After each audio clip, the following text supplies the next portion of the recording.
Hello, good morning, dear students. Udagadi Madam here, and we discussed about that is revised syllabus given by PUE Board Bengaluru in the last session, and we all know that Indian economy on the eve of independence, Indian economy 1950 to 1990, environment and sustainable development, and comparative development experiences of India and its neighbors. 4 chapters are removed from your syllabus. So now I am going to teach you the third very interesting chapter, that is liberalization, privatization and globalization.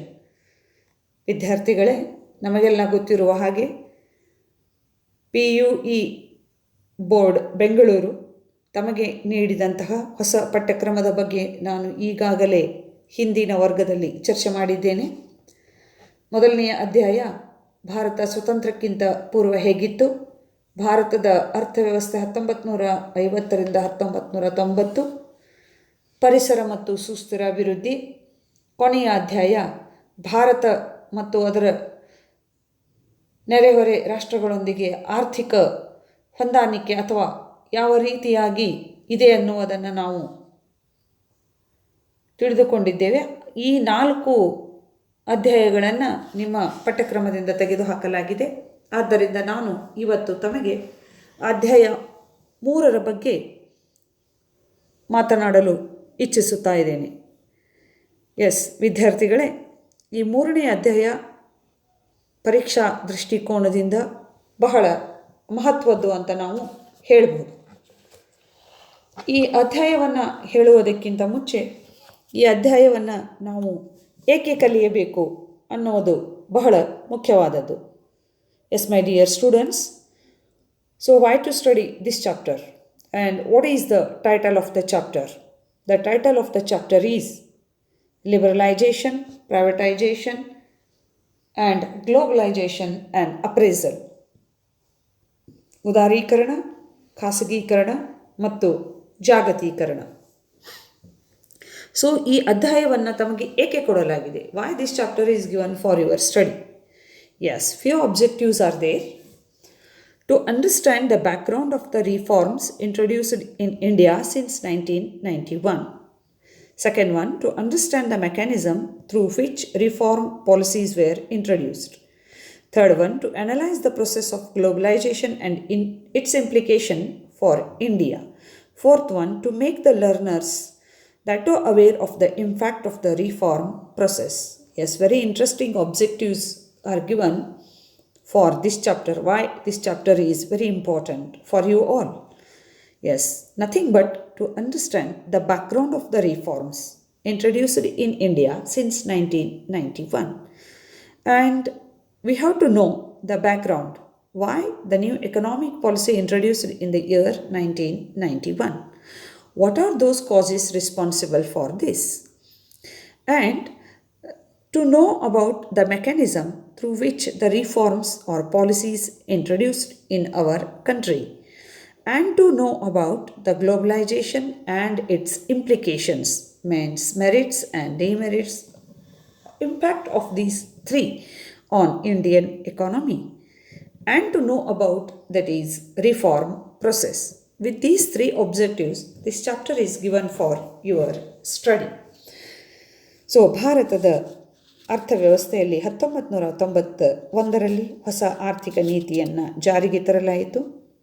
ಇದಕ್ಕೆ ಮುಖ್ಯವಾದ ಕಾರಣಗಳು ಯಾವುವು, ಯಾವುದಕ್ಕೋಸ್ಕರ ನಾವು ಈ ಅಧ್ಯಾಯವನ್ನು ಅಭ್ಯಾಸ ಮಾಡಬೇಕಂದ್ರೆ, ಇದರ ಹಿನ್ನೆಲೆಯನ್ನು ಅರ್ಥ ಮಾಡಿಕೊಳ್ಳೋದಕ್ಕೋಸ್ಕರ ಯಾವ ಮುಖ್ಯವಾದ ವಾಹಿನಿಯೊಂದಿಗೆ ಈ ನೀತಿಗಳು ಜಾರಿಗೆ ಬಂದವು, ಅಥವಾ ಈ 3 ಹೊಸ ಮಂತ್ರಗಳ ಪರಿಣಾಮ ನಮ್ಮ ದೇಶದ ಅರ್ಥವ್ಯವಸ್ಥೆ ಮೇಲೆ ಯಾವ ರೀತಿಯಾಗಿ ಆಯಿತು, ಮತ್ತು ನಿಮಗೆಲ್ಲ ಗೊತ್ತಿರುವ ಹಾಗೆ ಈ ನೀತಿಯಾಗಲಿ ಅಥವಾ ಈ ಕಾರ್ಯಕ್ರಮಗಳಾಗಲಿ ಅಥವಾ ಯೋಜನೆಗಳಾಗಲಿ ಯಾವ ರೀತಿಯಾಗಿ ಬದಲಾವಣೆಯನ್ನು ತಂದವು ಅದನ್ನು ನಾವು ಕಲಿಯಬೇಕೆಂದರೆ ಈ ಅಧ್ಯಯನ ಮಾಡಲೇಬೇಕು. ಅದಕ್ಕೋಸ್ಕರ ಈ ಅಧ್ಯಾಯವನ್ನು ತಮ್ಮ ಪಠ್ಯಕ್ರಮಕ್ಕೆ ಅಳವಡಿಸಿದ್ದಾರೆ. Yes my dear students, with these 3 objectives, let us try to understand this chapter. Okay, before going to deal with the basic concepts of this chapter, let us try to know the introductory part of this chapter. Just I will go through the slide. So listen carefully. Since independence, India adopted the mixed economic system. In the mixed economy, we can see the coexistence of both the private and public sector. Here, government followed a set of policies, and these policies led to implement variety of rules and regulations to control and regulate the economy. Yes, this is enough introduction that to know about the gist of the chapter. Yes, my dear students, we all know that after independence, that means India introduced mixed economy, and we learned about capitalistic economy and socialistic economy. Once again, I will try to give you the brief introduction of that is capitalistic and socialistic economy. And India is known as a mixed economy. It is the mixture of both, coexistence of both the private sector and public sector. Yes, listen, my dear students. So, there are different economies of the world. Few are capitalistic and few are socialistic and few are mixed. So, what do you mean by socialist economy? Socialist economy means the centralized authority look after the economic activities of the nation. The government controls each and everything here according to the interest of the people of the country, that goods and services are produced in the country. That means service is the main motto of the socialistic pattern of the economy. And another one, capitalistic economy. Capitalistic economy means here entrepreneurs occupies a very important place, and the economic activities of the nation carried according to the market forces, and the market forces are demand and supply, and price mechanism is the main factor which determines the economic activities of the nation. And so public and private sector, the best example I want to give here, socialistic means public sector and capitalistic means private sector. And in India, so the both public sector and private sector working side by side, and government followed so many policies, rules and regulations. That means to check or to control or to regulate the economic activities of the nation. Yes, under the framework of the mixed economy, government followed a set of policies, as we all know that, and the centralized planning system, intervention of state in the marketing forces, expansion of public sector, imposition of restrictions on private sector, and protectionist policy in trade are the major rules and regulations of the mixed economy. Once again, I will repeat. What are those rules and regulations implemented by the mixed economy that to check or to control the economic activities of the nation? They are nothing but, that is, expansion of the public sector. The government gave utmost importance to the expansion of the public sector, and the government intervened in the market forces that to fix the price and control the marketing activities of the nation. Imposition of restrictions on private sector, the government put restrictions on the private sector also, that to protect the trade policy of the country. So these all led to implement varieties of rules and regulations to control the economic activities of the nation. Yes, my dear students, these all policies are good, no doubt. But when these all policies and regulations are implemented in a very strict manner, definitely they become hurdle in the process of growth and development of the nation, no doubt.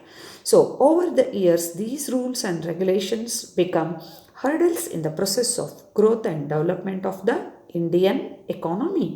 Therefore, India has to face a very severe economic crisis in the end of 1980s. Hence, the government introduced a new set of policy measures which changed the direction of our developmental strategies. Yes, my dear students, so whatever the policies implemented by the government under the head of mixed economy, they become hurdle in the process of the growth of the economy. Therefore, India want to change the facet of the developmental strategies because India faced very severe crisis in the year 1980s. Yes, ವಿದ್ಯಾರ್ಥಿಗಳೇ, ಸ್ವತಂತ್ರ ನಂತರ ನಮ್ಮ ದೇಶ ಮಿಶ್ರ ಆರ್ಥಿಕ ವ್ಯವಸ್ಥೆಯನ್ನು ಜಾರಿಗೆ ತಂದಿತು. ಈ ಮಿಶ್ರ ಆರ್ಥಿಕ ವ್ಯವಸ್ಥೆಯಲ್ಲಿ ಖಾಸಗಿ ವಲಯ ಮತ್ತು ಸಾರ್ವಜನಿಕ ವಲಯಗಳು ಬಹಳ ಮಹತ್ವದ ಸ್ಥಾನವನ್ನು ಪಡೆದುಕೊಂಡವು. ಈ ಖಾಸಗಿ ಮತ್ತು ಸಾರ್ವಜನಿಕ ವಲಯ ಎಂದಾಕ್ಷಣ ನಮ್ಮ ಕಣ್ಣ ಮುಂದೆ ಬರುವುದು ಎರಡು ಮುಖ್ಯವಾದಂತಹ ಅರ್ಥ ವ್ಯವಸ್ಥೆಗಳು. ಒಂದು ಸಮಾಜಶಾಹಿ ಅರ್ಥವ್ಯವಸ್ಥೆ, ಇನ್ನೊಂದು ಬಂಡವಾಳಶಾಹಿ ಅರ್ಥವ್ಯವಸ್ಥೆ. ಈ ಸಮಾಜಶಾಹಿ ಅರ್ಥವ್ಯವಸ್ಥೆಗೆ ನಾವು ಕೇಂದ್ರೀಕೃತ ಆರ್ಥಿಕ ಯೋಜನೆ ಅಂತ ಮತ್ತು ಬಂಡವಾಳಶಾಹಿ ಅರ್ಥವ್ಯವಸ್ಥೆಗೆ ಮಾರುಕಟ್ಟೆ ಆರ್ಥಿಕ ವ್ಯವಸ್ಥೆ ಅಂತ ಕರೆಯುತ್ತೇವೆ. ಈ ಕೇಂದ್ರೀಕೃತ ಆರ್ಥಿಕ ವ್ಯವಸ್ಥೆಯಲ್ಲಿ ಎಲ್ಲವೂ ಕೂಡ ಸರ್ಕಾರದ ನಿಯಂತ್ರಣದಲ್ಲಿ ಇರುತ್ತದೆ. ಸೇವೆಯೇ ಮುಖ್ಯವಾದಂತಹ ಗುರಿಯಾಗಿರುತ್ತದೆ. ಜನರ ಹಿತದೃಷ್ಟಿಯಿಂದ ಇಲ್ಲಿ ಸರಕು ಮತ್ತು ಸಾಮಾನುಗಳನ್ನು ಉತ್ಪಾದನೆ ಮಾಡಲಾಗುತ್ತದೆ ಮತ್ತು ಹಂಚಲಾಗುತ್ತದೆ. ಇನ್ನೊಂದು ಕಡೆಯಲ್ಲಿ ಬಂಡವಾಳಶಾಹಿ ಅರ್ಥವ್ಯವಸ್ಥೆಯಲ್ಲಿ ಇಲ್ಲಿ ಮಾರುಕಟ್ಟೆ ತನ್ನದೇ ಆದ ಮಹತ್ವದ ಪಾತ್ರವನ್ನು ನಿರ್ವಹಿಸುತ್ತದೆ. ಲಾಭವೇ ಇಲ್ಲಿ ಮುಖ್ಯವಾಗಿರುತ್ತದೆ. ಜನರ ಅನುಭೋಗಿಗಳ ಹಿತದೃಷ್ಟಿಯಿಂದ ಇಲ್ಲಿ ಸರಕು ಮತ್ತು ಸೇವೆಗಳನ್ನು ಉತ್ಪಾದನೆ ಮಾಡಲಾಗುತ್ತದೆ. ಮಾರುಕಟ್ಟೆಯ ಮೂಲ ಅಂಶಗಳಾದ ಬೇಡಿಕೆ ಮತ್ತು ಪೂರೈಕೆ ಮತ್ತು ಬೆಲೆ, ಈ ಮೂರು ಅಂಶಗಳು ಬಹಳ ಮುಖ್ಯವಾದ ಪಾತ್ರವನ್ನು ಇಲ್ಲಿ ನಿರ್ವಹಿಸುತ್ತವೆ. ಈ ಬಂಡವಾಳಶಾಹಿ ಅರ್ಥವ್ಯವಸ್ಥೆ ಅಂದ ತಕ್ಷಣ ನಮ್ಮ ಕಣ್ಣ ಮುಂದೆ ಬರುವುದು ಖಾಸಗಿ ವಲಯ. ಸಮಾಜಶಾಹಿ ಅಥವಾ ಕೇಂದ್ರೀಕೃತ ಅರ್ಥವ್ಯವಸ್ಥೆ ಅಂದಾಗ ಸಾರ್ವಜನಿಕ ವಲಯದ ಪಾತ್ರ ಮಹತ್ವ ನೆನಪಿಗೆ ಬರಲಾಗುತ್ತದೆ. ಇವೆರಡೂಗಳ ಮಿಶ್ರಣವೇ ನಮ್ಮ ದೇಶದಲ್ಲಿ ನಾವು ಜಾರಿಗೆ ತಂದಂತಹ ಅರ್ಥವ್ಯವಸ್ಥೆ ಮಿಶ್ರ ಆರ್ಥಿಕ ವ್ಯವಸ್ಥೆ. ಈ ಮಿಶ್ರ ಆರ್ಥಿಕ ವ್ಯವಸ್ಥೆ ಅಥವಾ ಆರ್ಥಿಕ ಚಟುವಟಿಕೆಗಳನ್ನು ನಡೆಸಿಕೊಂಡು ಹೋಗುವುದಕ್ಕೋಸ್ಕರ ಸರ್ಕಾರ ಹಲವಾರು ನೀತಿಗಳನ್ನಾಗಲಿ ಅಥವಾ ನಿಯಂತ್ರಣಗಳನ್ನಾಗಲಿ ಹಾಕಿಕೊಂಡಿರುತ್ತದೆ. ಅದೇ ರೀತಿಯಾಗಿ ನಮ್ಮ ದೇಶದಲ್ಲಿ ಸ್ವತಂತ್ರ ನಂತರದಿಂದ ಹಿಡಿದು 1980ರ ದಶಕದ ತನಕ ಹಲವಾರು ಬಗೆಯ ಈ ನಿಯಂತ್ರಣ ನೀತಿಗಳನ್ನು ಹಾಕಿಕೊಂಡಿತು. ಅವುಗಳಲ್ಲಿ ಮುಖ್ಯವಾದವುಗಳು ಸಾರ್ವಜನಿಕ ವಲಯಕ್ಕೆ ಹೆಚ್ಚಿನ ಆದ್ಯತೆಯನ್ನು ಕೊಡುವುದು, ಖಾಸಗಿ ವಲಯದ ಮೇಲೆ ನಿಯಂತ್ರಣ, ವ್ಯಾಪಾರ ವಲಯದ ಮೇಲಿನ ನಿಯಂತ್ರಣ. ಇವೆಲ್ಲವುಗಳು ಕೂಡ ಒಂದು ಬಗೆಯಿಲ್ಲ, ಹಲವಾರು ಬಗೆಗಳಿಂದ ದೇಶದ ಆರ್ಥಿಕ ಅಭಿವೃದ್ಧಿಯನ್ನು ಕುಂಠಿತಗೊಳಿಸುವುದರಲ್ಲಿ ಬಹಳ ದೊಡ್ಡ ಪಾತ್ರವನ್ನು ಮಾಡಿದವು.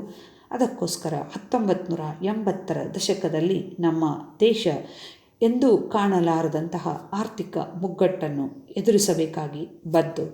ಅದಕ್ಕೋಸ್ಕರ ಅದು ತನ್ನ ಆರ್ಥಿಕ ಬದಲಾವಣೆಯ ತಂತ್ರಗಳನ್ನು, ನೀತಿಗಳನ್ನು ಬದಲಾಗಿ ಬೇರೆ ಹೊಸ ಆರ್ಥಿಕ ನೀತಿಯನ್ನು ಜಾರಿಗೆ ತಂದಿತು ಅಂತ ನಾವು ಹೇಳಬಹುದು. Yes my dear students, the new economic policy introduced in the year 1991. The change in the set of economic policies since 1991 is called economic reforms or new economic policy, and this is called as NEP. Yes, let us try to understand the background for the introduction of new economic policy. What are those factors responsible for the introduction of new economic policy? ಈ ಹೊಸ ಆರ್ಥಿಕ ನೀತಿಯನ್ನು ಜಾರಿಗೆ ತರುವಲ್ಲಿ ಯಾವ ಕಾರಣಗಳು ಮೂಲವಾದವು ಅನ್ನುವುದನ್ನು ತಿಳಿದುಕೊಳ್ಳಲು ಪ್ರಯತ್ನಿಸೋಣ. Yes my dear students, the first very important factor is inefficient management of the Indian economy in the 1980s. Yes, no doubt. The origin of financial crisis of Indian economy goes back to 1980s. So it means The inefficient management is responsible for the introduction of new economic policy. The government failed to check or to regulate the economic activities during 40s to 80s.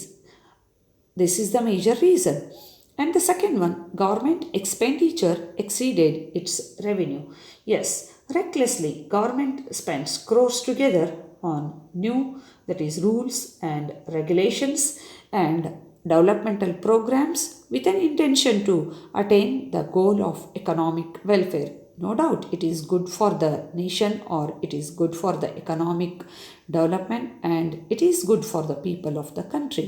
But government failed to balance between the expenditure of the nation and revenue or to collect the good amount of revenue from different sources of the nation. Government expenditure exceeded its revenue and this imbalance creates the major crisis during 1980s. Third one, the development programs of the government did not generate additional revenue from the taxation. Yes, this is the major reason. So, from 1947 to 1980s, so under the 5-year plans, the government introduced so many programs or packages or new schemes for the generation of revenue or for development of the nation, but they did not generate additional revenue. This is the major drawback. So this is the one more important reason for the introduction of new economic policy. ಈ 1991ರಲ್ಲಿ ಜಾರಿಗೆ ತಂದಂತಹ ಹೊಸ ಆರ್ಥಿಕ ನೀತಿಯ ಹಿನ್ನೆಲೆ ಏನು ಎಂದು ತಿಳಿಯುವಂತಹ ನಿಟ್ಟಿನಲ್ಲಿ ಹೋದಾಗ 1980ರ ದಶಕದಲ್ಲಿ ನಾವು ಕಂಡಂತಹ ಸರ್ಕಾರದ ಅವ್ಯವಸ್ಥೆ ಅಥವಾ ಸರ್ಕಾರ ಈ ಯೋಜನೆಗಳೆಲ್ಲವನ್ನು ಆರ್ಥಿಕ ಅಭಿವೃದ್ಧಿಯನ್ನು ನಿರ್ವಹಣೆ ಮಾಡುವುದರಲ್ಲಿ ಸಾಕಷ್ಟು ಎಡವಿತು ಅಂತ ನಾವು ಹೇಳಬಹುದು. ಅದುವೇ ಒಂದು ಮುಖ್ಯ ಕಾರಣವಾಗಿ ಪರಿಣಮಿಸಿತು. ಎರಡನೆಯದಾಗಿ ಸರ್ಕಾರದ ವೆಚ್ಚ, ಸರ್ಕಾರದ ಬೊಕ್ಕಸಕ್ಕೆ ಬರತಕ್ಕಂತಹ ಆದಾಯಕ್ಕಿಂತ ಹೆಚ್ಚಾಯಿತು. ಸೊ ಈ ಯೋಜನೆಗಳನ್ನು ಜನರಿಗೆ ಕೊಡುವುದಕ್ಕೋಸ್ಕರ, ಜನರ ಹಿತಾಸಕ್ತಿಗೋಸ್ಕರ ಅಥವಾ ಕಲ್ಯಾಣ ಕಾರ್ಯಕ್ರಮದ ಅಡಿಯಲ್ಲಿ ಅಥವಾ ಆರ್ಥಿಕ ಯೋಗಕ್ಷೇಮದ ಪರಿಭಾವನೆಯನ್ನು ಬೆನ್ನು ಹತ್ತಿದಂತಹ ಸರ್ಕಾರ ಸಾಕಷ್ಟು ತೊಂದರೆಗಳನ್ನು ಅನುಭವಿಸಿತು. ಸರ್ಕಾರದ ವೆಚ್ಚ ಹೆಚ್ಚಾಗುತ್ತಾ ಹೋಯಿತು, ಬೊಕ್ಕಸ ಬರಿದಾಗುತ್ತಾ ಹೋಯಿತು. ಮೂರನೆಯದಾಗಿ ಸರ್ಕಾರ ಹಾಕಿಕೊಂಡಂತಹ ಈ ಅಭಿವೃದ್ಧಿಪರ ಕಾರ್ಯಕ್ರಮಗಳೆಲ್ಲವೂ ಕೂಡ ಸರ್ಕಾರದ ಬೊಕ್ಕಸಕ್ಕೆ ಆದಾಯವನ್ನು ತರುವುದರಲ್ಲಿ ಎಡವಿದವು ಅಂತ ನಾವು ಹೇಳ್ಬೋದು. They fail to generate additional revenue. So the third one is the very important factor responsible for the introduction of new economic policy of India.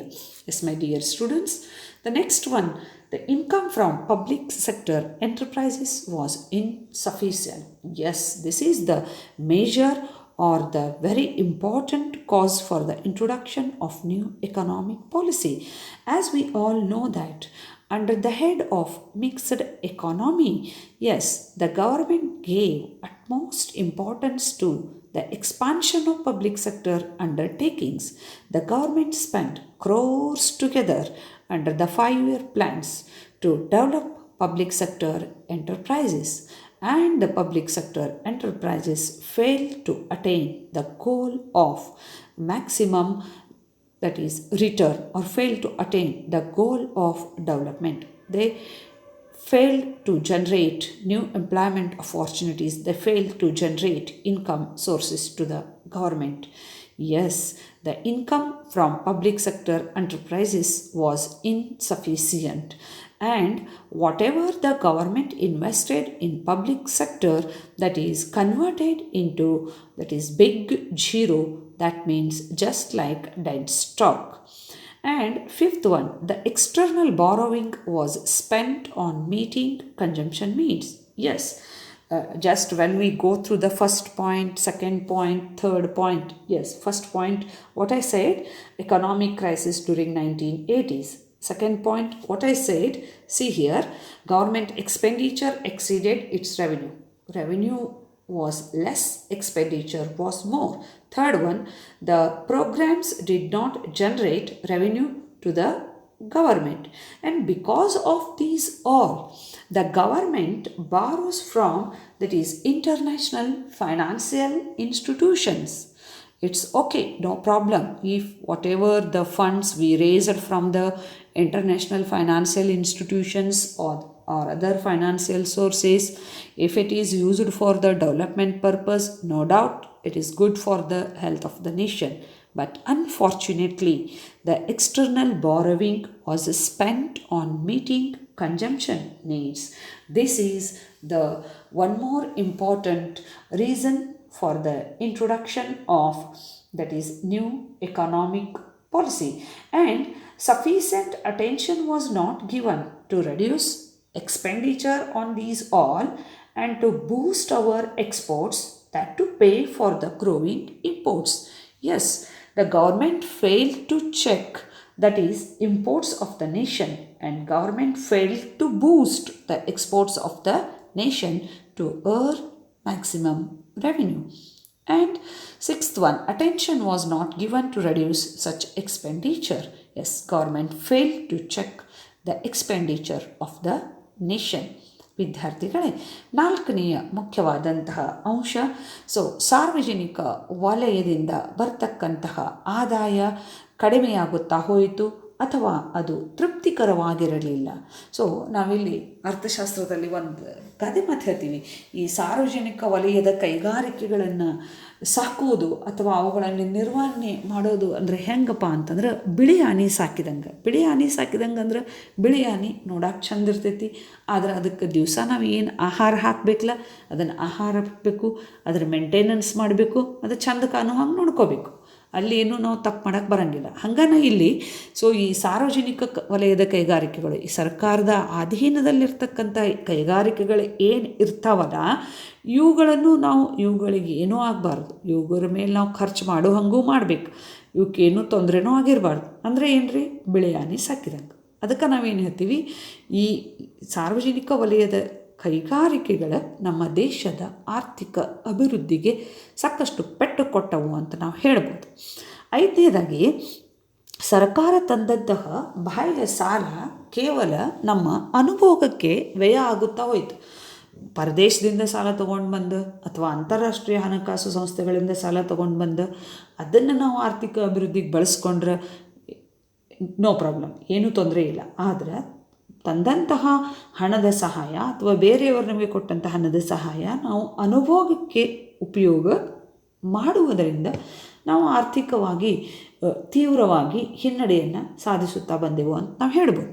ಸರ್ಕಾರ ಇನ್ನೊಂದು ತಪ್ಪು ಮಾಡಿತು, ಏನಪ್ಪ ಅಂದ್ರೆ ಆಮದುಗಳನ್ನು ಹಿಡಿತದಲ್ಲಿಟ್ಕೊಳ್ಳಿಲ್ಲ, ನಿಯಂತ್ರಣ ಮಾಡಿಕೊಳ್ಳಿಲ್ಲ ಮತ್ತು ರಫ್ತುಗಳನ್ನು ಅದು ಉತ್ತೇಜನ ಮಾಡುವಂತಹ ನಿಟ್ಟಿನಲ್ಲಿ ಕೆಲಸ ಮಾಡಲಿಲ್ಲ. ಮತ್ತು ಈ ಖರ್ಚು ಏನು ಮಾಡ್ತಿತ್ತಲ್ಲ ಸರ್ಕಾರ, ಇದನ್ನು ನಿಯಂತ್ರಣ ಮಾಡುವಂತಹ ನಿಟ್ಟಿನಲ್ಲಿ ಯಾವುದೇ ಕ್ರಮಗಳನ್ನು ಅಥವಾ ಯೋಜನೆಗಳನ್ನು ಅದು ಹಾಕಿಕೊಳ್ಳಲಿಲ್ಲ ಅಂತ ನಾವು ಹೇಳ್ಬೋದು. ಇವುಗಳು ಕೂಡ ಮುಖ್ಯವಾದ ಕಾರಣಗಳು ಅಂತಲೇ ನಾವು ಹೇಳ್ಬೋದು. Yes, my dear students, and because of the first point, second point, third, fourth, fifth and sixth point, fifth point, the sixth one, that is rose. What is that? Fiscal deficit rose to 8.5%. Fiscal deficit rose to 8.5%. ಅಂದ್ರೆ ವಿತ್ತೀಯ ಕೋಶದಲ್ಲಿ ಇರ್ತಕ್ಕಂತಹ ಕೊರತೆ ಹೆಚ್ಚಾಗುತ್ತಾ ಹೋಯಿತು. Deficit means that is Khota, that means shortage, the revenue that goes on declining and the expenditure goes on increasing. Another one, rise in prices of essential goods. Yes, during 1980s, a drastic increase in the prices of essential goods led to, that is what, inflationary trends in the economy, and severe inflationary trends introduced. And eighth one, sharp increase in imports.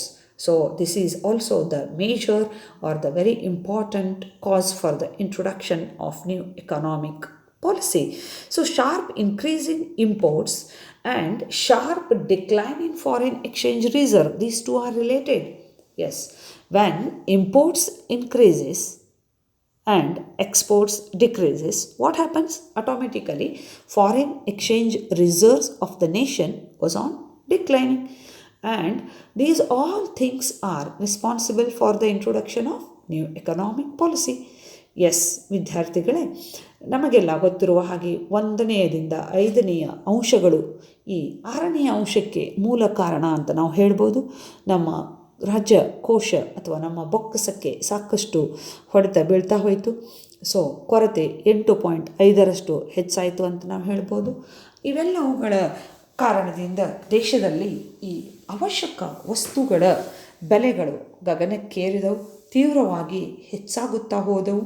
ಅಲ್ಲಿ ಹಣ ದುಬ್ಬರ ಅನ್ನುವುದು, ಅತಿ ಪ್ರಸರಣ ಅನ್ನುವುದು ನಿರ್ಮಾಣವಾಯಿತು. ಅಂದರೆ ಬೆಲೆಗಳೆಲ್ಲವೂ ಹೆಚ್ಚಾಗುತ್ತಾ ಹೋಗಿ ಹಣದ ಮೌಲ್ಯ ಇಳಿಕೆಯಾಗುವುದಕ್ಕೆ ಅತಿ ಪ್ರಸರಣ ಎಂದು ನಾವು ಹೇಳುತ್ತೇವೆ. Rise in prices of essential goods and rise in prices. So this is explained as inflation in economics. What is inflation? It is a situation where the prices are rising and the value of money is falling.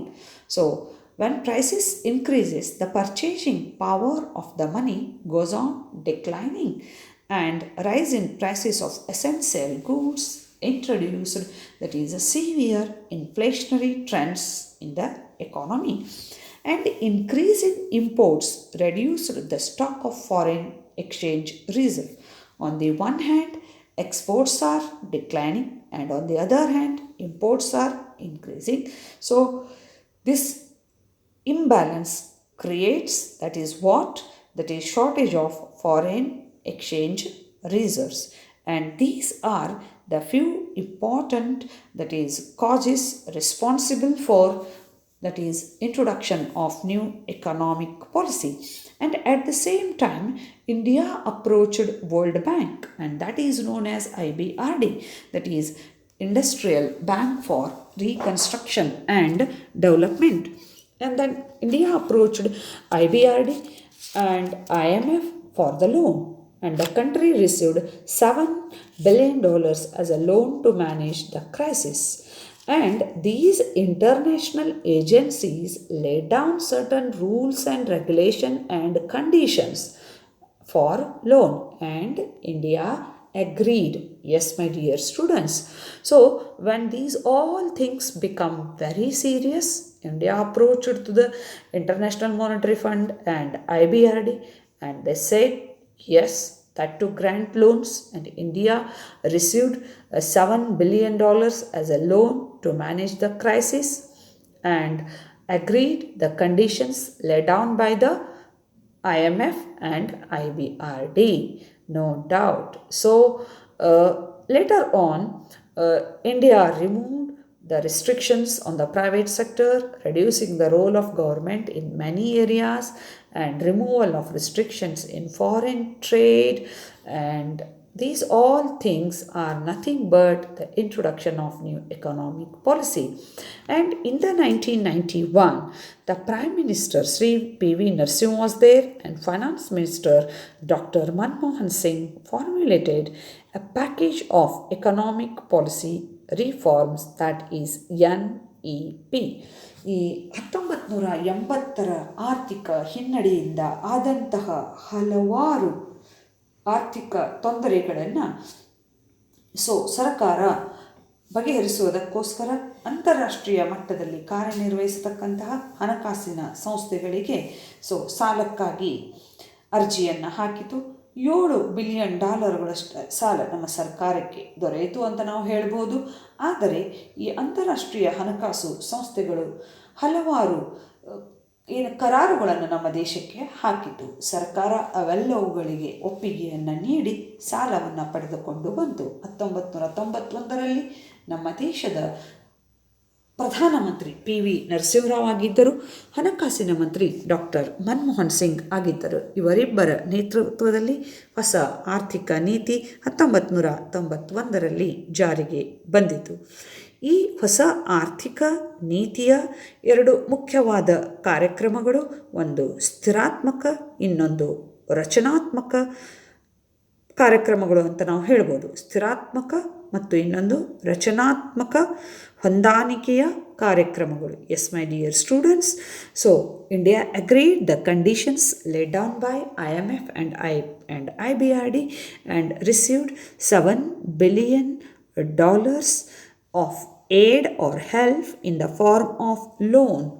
And Manmohan Singh and Prime Minister of our nation, P.V. Narasimha Rao, prepared or formulated new economic policy, and this new economic policies can be broadly classified into two groups.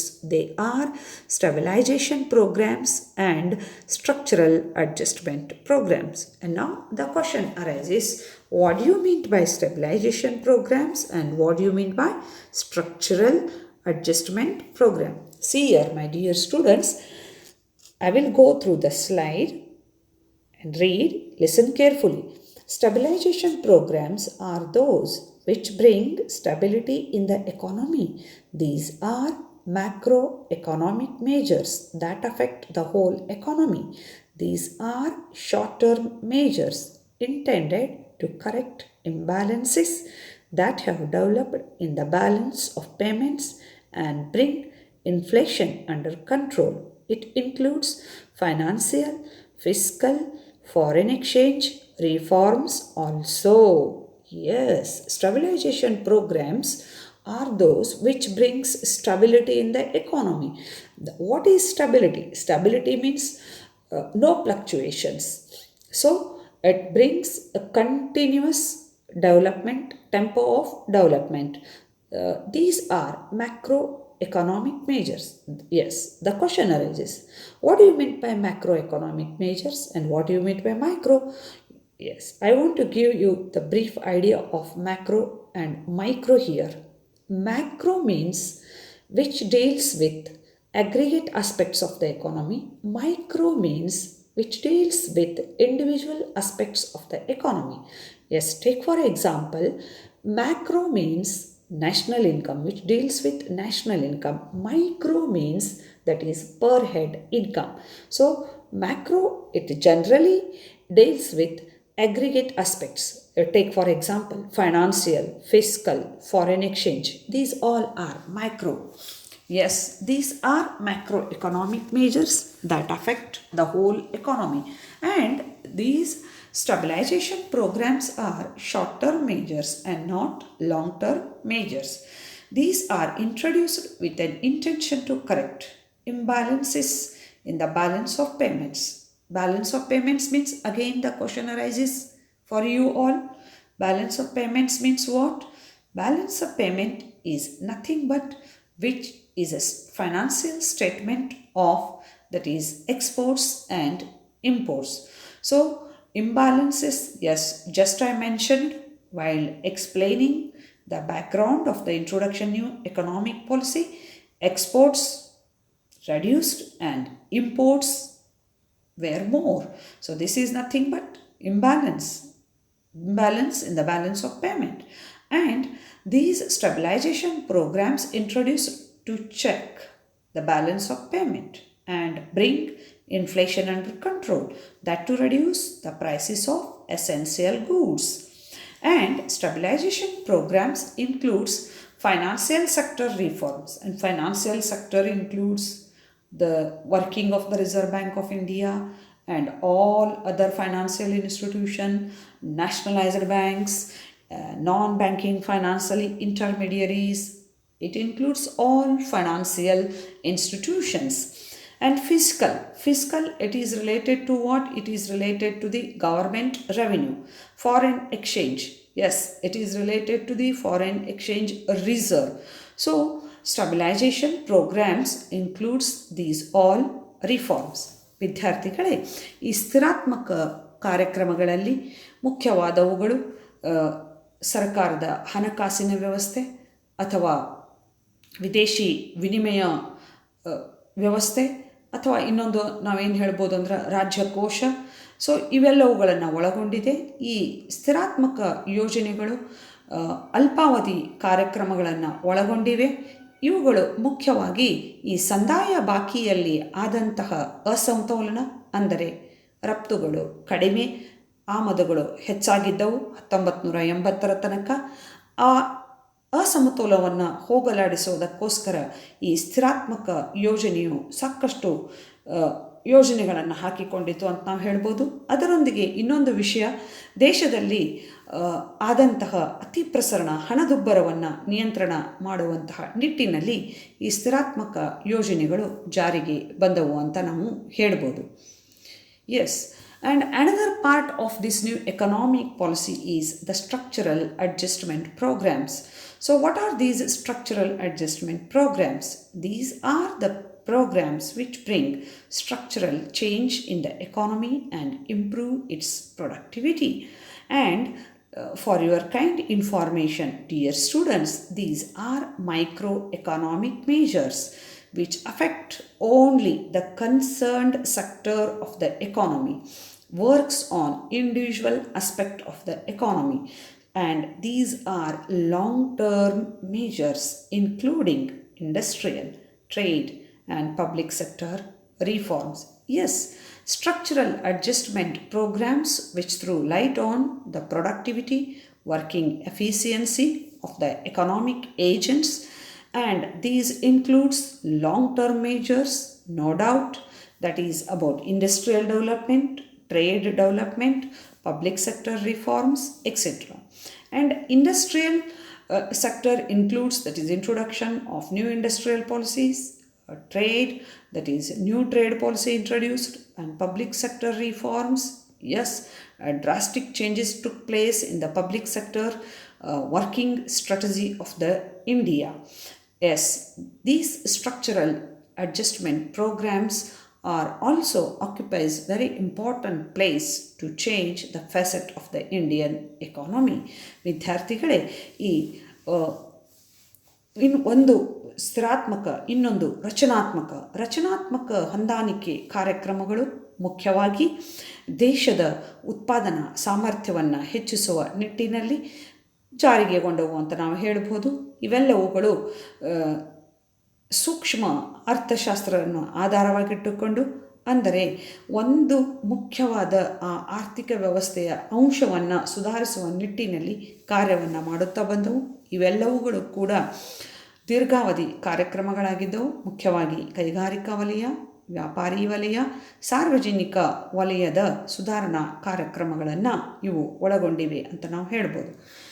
Yes, my dear students, there is a little difference between, that is, stabilization programs and structural programs. Yes, stabilization related to macro, structural related to micro, stabilization related to short term, structural related to long term. So these are the difference between stabilization and structural program. In this way, the new economic policy introduced in the year 1991.